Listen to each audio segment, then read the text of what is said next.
직장이 없는 시대가 온다. 경제적 자유인가 아니면 불안한 미래인가? 노동을 사고 파는 시대. 내가 노동의 미래에 대해 처음 들은 것은 기술 전문 블로그의 기자로 일하던 2011년이었다. 당시 나는 직업인 만큼 끊임없이 쏟아져 들어오는 스타트업의 홍보성 발언과 문구를 이골이 나게 듣고 읽어야 했다. 수많은 청년 사업가가 내게 설명하는 그 미래에는 직장이 존재하지 않았다. 그들은 직장을 좋아하는 사람은 아무도 없다고 했다. 지긋지긋하고 꽉 막혀 있고 상명하복이라니. 세상에 진짜로 필요한 것은 곧 임시로 하는 일이라고 모았다. 구체적인 방법론은 저마다 달랐다. 일부 스타트업은 노동을 거래하는 쇼핑몰을 만들었다. 그곳에는 포천 500대 기업이나 중소기업 등이 특정한 기술을 갖춘 노동자를 프로젝트 단위로 선별해 고용할 수 있었다. 또 일부 스타트업은 인력사무소와 비슷하게 움직였다. 일거리가 생기면 운전기사, 반려견 산책 대행자, 심부름 대행자 등에게 휴대전화로 알림을 보내 먼저 연락이 오는 사람에게 일을 주었다. 그런가 하면 제3의 길을 택한 곳도 있었다. 하나의 일감을 자잘한 작업 여러 개로 나눠 몇 분 만에 끝내게 하는 방식이다. 물론 보수도 쪼개져 지급되니 큰돈은 되지 않는다. 예를 들어 녹음본의 녹취록을 작성하거나 전국의 마트에 특정 브랜드의 콜라가 약속대로 가장 좋은 위치에 진열되어 있는지 확인하는 것처럼 손이 많이 가거나 단순한 일을 온라인에서 불특정 다수의 노동자에게 배분했다. 창업자들은 이런 류의 신종 앱이 뜨는 것을 보면 머지않아 모든 사람이 원하는 시간에 원하는 작업을 선택해서 일하게 되리라고 자신 있게 말했다. 그것은 이제 우리 사장님을 위해 일하는 게 아니라 저마다 아주 작은 사업체의 사장님이 된다는 뜻이었다. 그렇게 된다면 앞으로 아무리 많은 일자리가 외국으로 빠져나가고 로봇에게 점령당해도 상관없다. 거주지 주변에서 일감을 찾아 먹고 살 만큼만 일하면 된다. 기타를 치거나 정원을 가꾸는 것처럼 취미생활을 즐기면서 틈틈이 일할 수 있다. 그것은 단순히 백수 생활의 종말이라고 할 게 아니다. 바야흐로 고된 노동의 종말이다. 이런 발상은 내가 봐도 무척이나 매력적이었다. 노동의 미래가 그런 것이라면 직장에 다니는 것보다 재미있을 것 같았고 내가 마음속 깊이 품고 있던 불확실한 미래에 대한 불안도 해소될 것 같았다. 나는 어릴 때부터 베이비붐 세대인 부모님한테 어른이 되려면, 다시 말해 품위 있고 독립적이고 안정된 삶을 살려면 번듯한 직업이 있어야 한다는 말을 들으며 자랐다.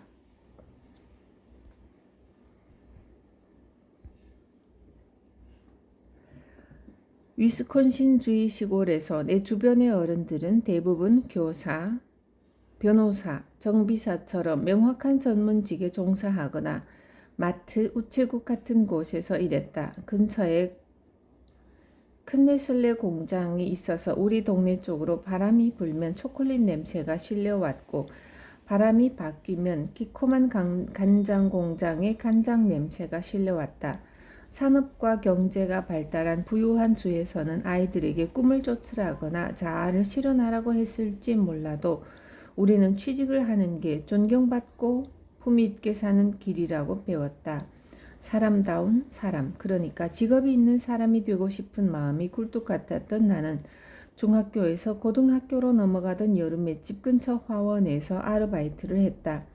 허브에 진딧물을 잡고 손이 잘 닿지도 않는 틈에 자란 잡초를 뽑는 일이었다. 13살 때 나는 빽빽이 들어찬 화분 받침대 사이를 요리조리 다닐 수 있을 만큼 꽤 날씬했다. 그렇다고 우리 부모님에게 내 아르바이트비가 필요했던 것은 아니다. 나도 딱히 돈이 필요하진 않았다.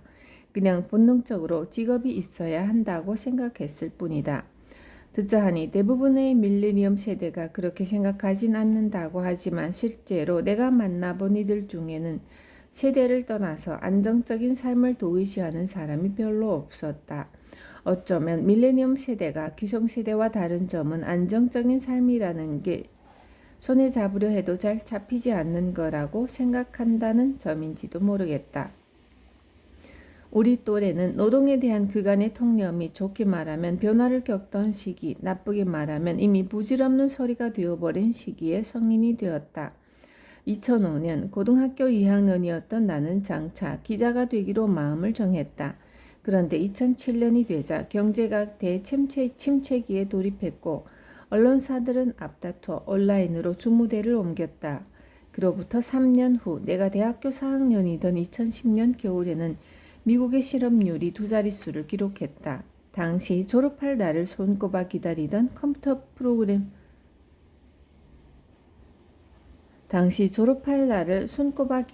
건 컴퓨터 프로그래밍을 하는 애들뿐이었던 것 같다.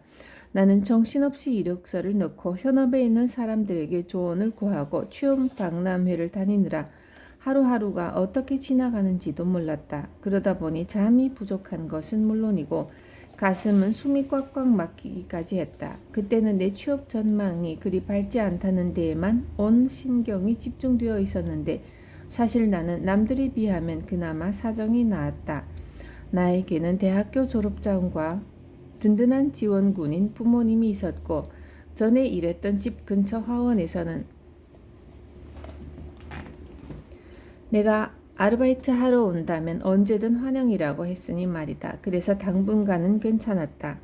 장차 어떤 미래가 닥치고 나를 둘러싼 세상이 어떻게 달라질지는 확실히 알 수 없었지만 기술의 발달로 지각 변동을 겪는 곳이 미디어 업계만은 아니었다. 언론사들이 정리해고를 단행한다고 발표했을 때 그 외 업계에서도 인터넷 프리랜서 중개소나 인력 공급업체를 이용해 화이트칼라 일자리를 재빨리 외국으로 보냈다.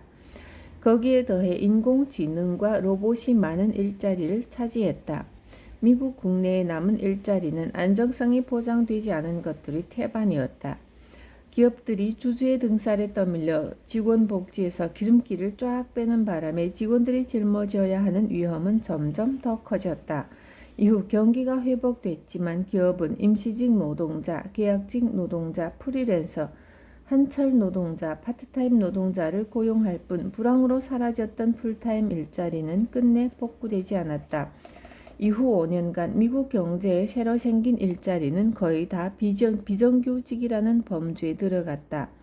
우리는 모두 직업이 있어야 안정적인 삶을 살 수 있다고 들었건만 이제는 그런 것을 자연스럽게 구할 수 없어 보였다. 젊은 세대는 미래를 방관할 수 없다. 팩스가 편하다 해서 이메일 사용법을 안 배우고 버틸 순 없다. 그것을 젊은 치기라고 웃어넘길 사람은 아무도 없으니까. 어떤 변화의 물결이 닥쳐오면 젊은 세대는 그 물살에 휩싸일 수밖에 없다. 그래서인지 앞으로는 시장에서 물건을 사고 팔듯이 노동을 사고 파는 시대가 온다는 창업자들의 말을 들었을 때 나는 귀가 솔깃했다. 어떤 긱경제 스타트업은 그런 관점에서 시장이라는 뜻의 바자를 변형한 잘리라는 사명을 쓰기도 했다. 아마도 머리가 희끗희끗한 어르신들은 그런 말을 듣는다 해도 나만큼 관심이 동하지는 않겠지만 나는 그런 미래상을 받아들이기로 했다. 그러면 내 눈앞에 아른거리며 곧 현실로 닥칠 것만 같은 대량 실직과 가난으로 얼룩진 끔찍한 미래상에서 눈을 돌릴 수 있으니까. 내가 긱경제에 관한 기사를 처음 쓰기 시작한 것은 아직 그 용어가 생기기 전인 2011년이었다. 제목은 온라인 자벽부가 뜬다. 스타트업이 만드는 새로운 소득 창출법이었다. 그 후로 7년 동안 직장은 바뀌었어도 긱경제에 대한 나의 열렬한 관심은 변치 않았다.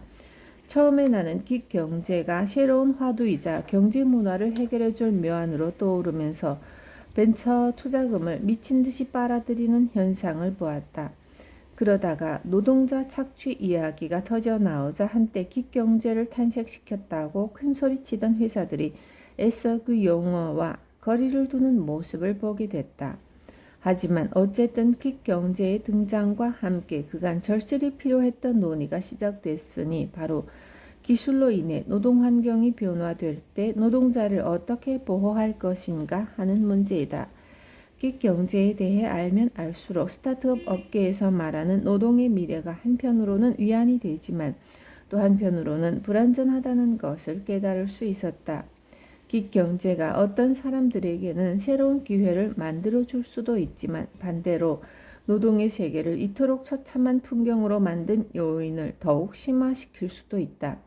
다시 말해 긱 경제 때문에 노동자의 직업적, 경제적 안정성이 더욱 약화되면서 오히려 위험성이 증가하고 권리가 더 심하게 위축될 수도 있다는 얘기이다. 긱 경제는 많은 사람들의 삶에 영향을 미쳤다. 그 중에는 부유한 사람도 있고 가난한 사람도 있으며 힘 있는 사람도 있고 힘 없는 사람도 있다. 그들은 저마다 다른 영향을 받았다. 이 책에서는 그런 사람 5명의 이야기를 번갈아가며 전한다.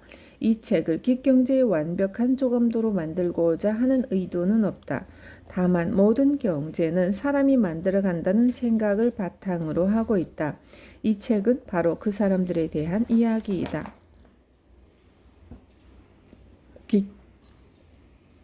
일부 직업의 종말. 아주 오래된 새로운 생각.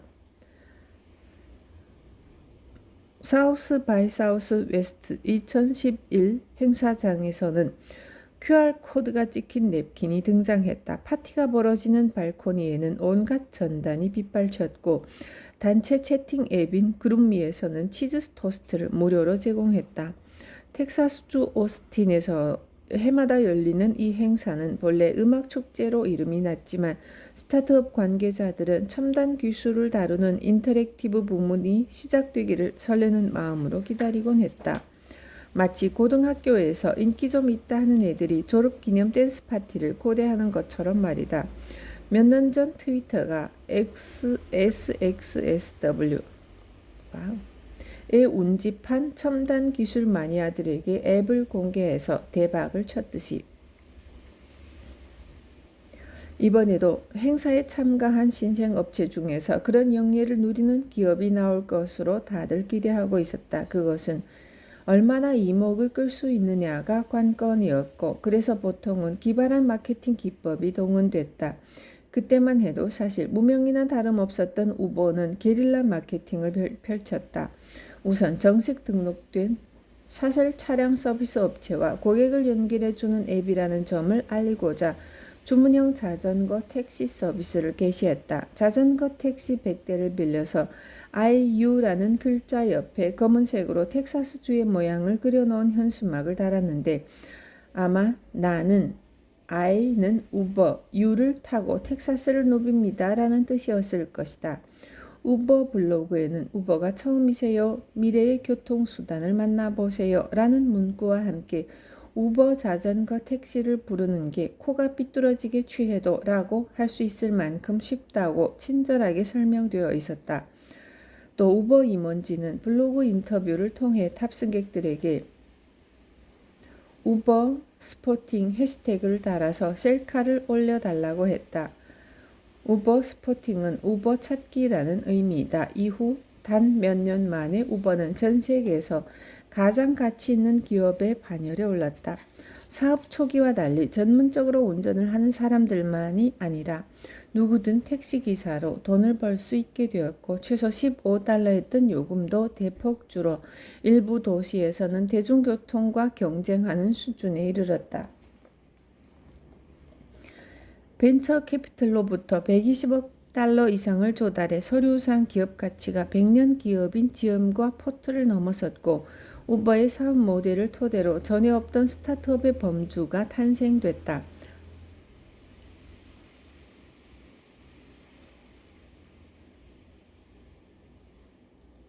아울러 소비자들이 무엇이든 버튼 하나만 누르면 눈앞에 당도하는 주문형 서비스를 당연시하게 되면서 서비스업과 소매업이 개편되고 디지털 인터페이스 디자인도 바뀌었다. 하지만 SXSW 2011 때만 해도 우버는 또 하나의 몽상으로 보일 뿐이었다. 당시 나는 기술 전문 블로그의 기자로 일하고 있었다. 내가 행사 일주일 전에 올린 SXSW 2011에서 눈여겨봐야 할 대히트 예상 앱 13개 목록에는 단체 채팅 앱 4개, 휴대전화를 무전기로 바꿔주는 앱 1개, 사진 공유 앱 2개 등이 포함되어 있었다. 우버는 커트라인을 넘지 못했다. 나만 우버를 무시한 게 아니었다. 우버가 그렇게 소셜미디어 마케팅에 열을 올렸음에도 그해 SXSW 인터랙티브를 찾은 약 2만 명의 참가자 중에서 우버 스포팅 운동에 동참한 사람은 5명에 불과했다.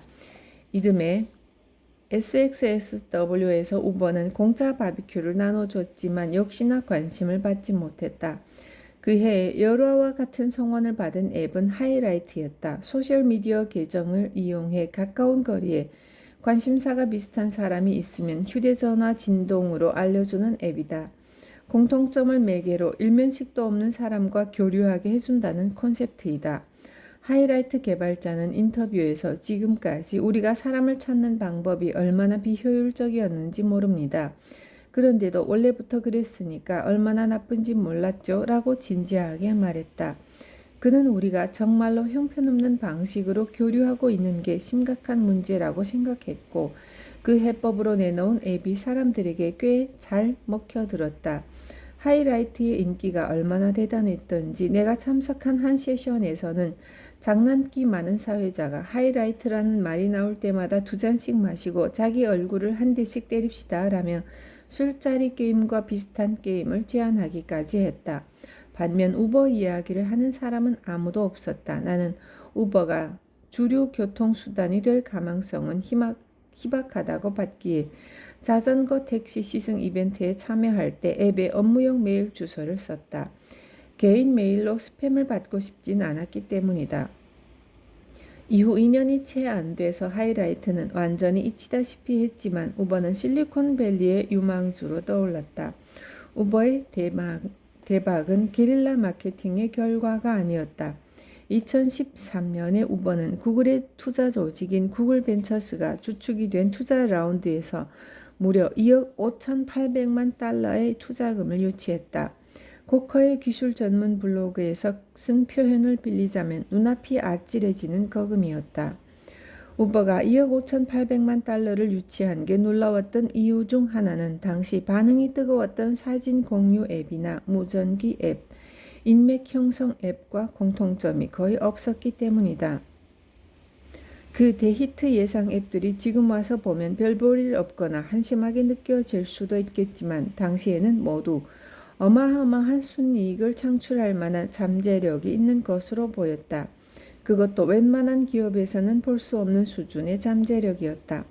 인스타그램과 스냅챗도 이 시기에 등장했다. 인스타그램이 2012년에 10억 달러를 받고 페이스북에 인수되어 내가 꼽은 대히트 예상 앱 중에서 가장 큰 성공을 거뒀을 때 그 서비스의 이용자는 3천만 명에 달했다.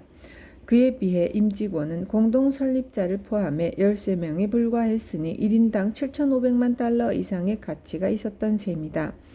벤처 캐피털리스트들은 인스타그램처럼 소규모 인프라를 토대로 사업을 무한히 확장할 수 있는 기업을 좋아한다.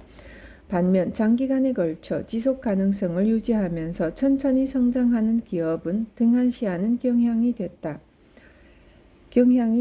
2013년경까지는 교통 서비스처럼 사람이 직접 투입돼야 하는 서비스를 제공하는 기업이라면 대부분 후자에 속했다. 하지만 우버가 그런 판을 뒤집었다.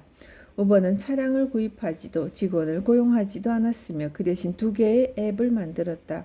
고객용 앱과 기사용 앱이었다. 고객이 차량을 요청하면 우버가 근처에 있는 기사에게 알림을 보냈고 기사가 자기 차에 고객을 태워 목적지에 도착하면 우버는 결제를 처리하고 수수료를 챙겼다. 따라서 회사가 성장하는 데 필요한 것은 단 하나, 앱의 다운로드 횟수를 늘리는 것뿐이었다. 인스타그램과 마찬가지다. 말하자면 이 스타트업에는 아날로그 서비스 회사를 소프트웨어 회사와 비슷한 방식으로 확장시킬 묘안이 있었다. 택시와 리무진 업체는 영업 허가를 받은 기사를 고용하고 차량에 특별한 번호판을 다는 등 정부의 각종 규제안을 준수해야 하지만 우버는 이를 피하기 위해 자사는 운수회사가 아니라 기술회사라고 주장했다. 그래서 얼마 후 우버와 규제당국 간에 심각한 갈등이 불거지기도 했다. 그런데 이 스타트업에는 가히 무궁무진하다고까지 할 성장 잠재력을 보인 비결이 또 하나 있었다. 원래 뭔가 중요하고 막강한 것이 대부분 그렇듯 적어도 겉으로는 무척 시시하게 보이는 것이었는데 간단히 말하자면 과세 분류와 관련된 것이다. 우버는 기사들을 독립계약자로 분류했다. 그러면 대부분의 국가에서 기업에 부과되는 책임을 면할 수 있었고 최초 서비스 국가인 미국에서도 그런 책임을 거의 다 회피했다. 직원으로 분류되는 노동자는 업무 중 휴식 시간에 대해서도 임금을 받고 차별금지법의 보호를 받는다. 그리고 고용주는 그들이 나중에 퇴직급여와 실업급여를 받을 수 있도록 정부의 사회안전망에 일정액을 납부해야 한다. 사업 여건이 달라졌다고 마음대로 해고하지도 못한다. 반면 독립계약일 때는 이런 권리나 의무 조항이 전혀 붙지 않는다. 독립계약자에게는 미국 연방정부의 단체교섭법에 명시된 단체 결성권이 보장되지 않는 한편 이들에게 일을 주는 기업에는 교육, 업무용 기자재, 복지 혜택을 제공할 의무가 부과되지 않는다. 이는 정도의 차이만 있을 뿐 미국 외의 나라에서도 마찬가지다. 예를 들어 영국에서도 자영업 계약자에게는 병가, 유급 휴가, 최저임금 보장 등 복지 혜택을 제공하지 않아도 된다. 우버의 독립계약자로 등록한 기사는 차량과 연료는 물론이고 방향제까지도 모두 자비로 조달해야 한다. 그 또는 그녀는 업무 중 잠깐 쉬는 시간에 대해서는 임금을 받지 못했고 건강보험료도 본인이 전액 부담해야 한다. 납세를 포함해 사업가에게 부과되는 모든 의무가 오롯이 자신의 몫이었다. 말하자면 우버 입장에서 볼 때 자동차가 혼자서 움직일 수는 없으니 기사들이 필요하기는 하지만 소프트웨어로 치자면 몇 줄의 소스 코드처럼 큰 부담 없이 쓸 수 있는 존재였다. 이런 전략이 투자자들에게 영리하게 비치긴 했어도 사실 새로운 전략은 아니었다. 우버가 등장하기 수십 년 전부터 실리콘밸리 기업들은 비용과 책임을 줄이기 위해 직원을 독립계약자, 하청노동자, 임시노동자로 대처해왔다. 임시인력 공급업체 켈리 서비스에서 1971년에 낸 광고를 보면 이런 업체를 통해 고용할 수 있는 노동자의 특성이 잘 나와 있다. 1. 휴가를 쓰지 않습니다. 2. 임금 인상을 요구하지 않습니다. 3. 일이 없을 때 돈을 줄 필요가 없습니다. 4. 감기, 허리 디스크, 치아 통증으로 앓는 소리를 하지 않습니다. 적어도 사장님 돈을 받으면서 하지는 않습니다. 5. 실업급여세와 사회보장연금을 낼 필요가 없습니다. 6. 복지 혜택을 일절 요구하지 않습니다. 7. 언제나 사장님의 마음에 쏙 들 것입니다. 저희 캘리거리 재구시를 못하면서 돈을 주지 않으셔도 좋습니다. 우버가 설립된 2009년에도 이미 대부분의 택시기사 그리고 약 13%의 미국인이 자영업자나 독립계약자로 일하고 있었다. 그 밖에도 간접 고용 노동자가 점점 늘어나는 추세였다. 격리 직원의 45%, IT 노동자의 50%, 트럭 기사의 70% 정도가 실제로 일하는 기업의 직원이 아니라 용역업체에 소속되어 있었다. 이후 미국의 임시 노동자 수는 역대 최고치로 치달았다. 2016년에 미국과 유럽연합의 경제활동 인구 중 20-30%가 프리랜서였다. 여기에 파트타임 노동자를 합치면 미국 노동자 중에서 풀타임 직장이 없는 사람이 무려 40%에 달한다는 추정치도 있다. 우버는 되도록 직원을 고용하지 않으려 하는 경영계의 풍토를 스마트폰 시대에 접목했을 뿐이다. 우버의 사업 모델은 벤처 캐피털리스트와 고객 양측에 아주 잘 먹혀들었다. 우버의 기술이 교통수단을 부르던 기존의 방식을 월등히 앞선다는 데에는 의견의 여지가 없었다. 온라인 앱으로 쇼핑하고 데이트 상대를 찾는 시대에도 택시만큼은 여전히 어디선가 나타나기를 기다렸다가 손을 들어 부르는 방식이 통용되고 있었으니 말이다. 우버가 구글 벤처스로부터 그에게 투자금을 유치하고 몇 달이 지났을 때 그 서비스의 사용자에 대한 데이터가 언론에 유출됐다. 이에 따르면 매주 우버에 가입하는 신규 고객이 약 8만 명으로 그해 연말이면 우버의 매출액이 약 2억 1천만 달러에 이를 것으로 전망됐다. 성공이 불보듯 뻔했다. 성공한 스타트업이 탄생하면 모방 기업이 우후죽순으로 태어나기 마련이다. 우버의 성공 역시 새로운 금맥이 발견된 것만큼이나 뜨거운 열풍을 일으켰다.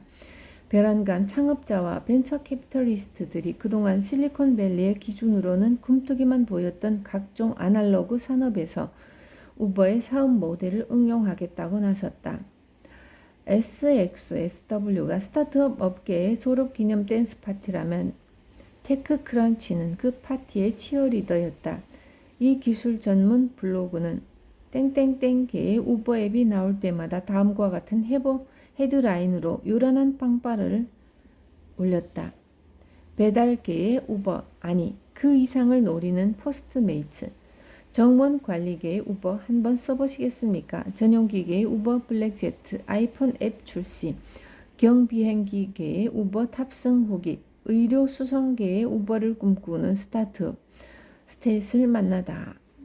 스타트업들은 요식업계의 우버, 주류계의 우버, 청소계의 우버, 택배계의 우버, 마사지계의 우버, 장보기계의 우버, 세차계의 우버, 심지어는 잡초 제거계의 우버까지 탄생시켰다.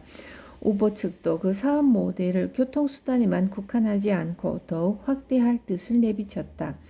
우버 CEO 트래비스 켈러닉은 블룸버그와의 인터뷰에서 이렇게 말했다. 우버는 생활과 물류의 교차점이 있습니다. 생활이라는 건 말하자면 고객이 내가 원하는 걸 가져와 지금 당장이라고 말하는 것이고, 물류는 그것을 실제로 가져다 주는 것이죠. 자동차를 5분 만에 가져다 줄 수 있다는 건 그 밖에도 많은 것을 5분 만에 가져다 줄 수 있다는 겁니다. 우버의 사업 모델이 차량 호출 서비스에서 통했으니 여타 서비스에서도 잘 통하리라는 말이었다. 테크크런치 투자 데이터베이스에 따르면 2013년 말을 기준으로 13개 스타트업이 땡땡땡계의 우버를 표방하며 벤처 캐피털에서 투자금을 유치했다. 그리고 2014년 뉴욕타임스는 땡땡땡계의 우버라는 스타트업이 세탁업계만 해도 무려 14개에 달하는 것으로 집계했다. 나중에 가서는 이런 업체가 의존하는 초소규모 사업가들이 과연 진정으로 독립적인 노동자인가 하는 문제가 법정에서 제기되고 주문형 노동을 통해 해방된 게 아니라 착취를 당하는 거라고 생각하는 노동자들로 인해 유토피아를 이야기하던 이상론의 균열이 생긴다. 또 한편으로는 긱경제라는 이름이 붙는 경제 부문의 현실을 통해 그 밖의 경제 부문에서 노동의 미래에 대한 대비가 부족한 우리의 현 주소에 관심이 몰리게 된다. 하지만 땡땡계의 우버 열풍이 절정에 이르렀을 때만 해도 스타트업 업계에서 난색을 표하는 사람은 거의 없었다. 당시 잡무중개업체 테스크래빗 CEO가 말한 대로 긱경제는 세계 노동시장에 일대 혁명을 일으킬 것으로 보였다.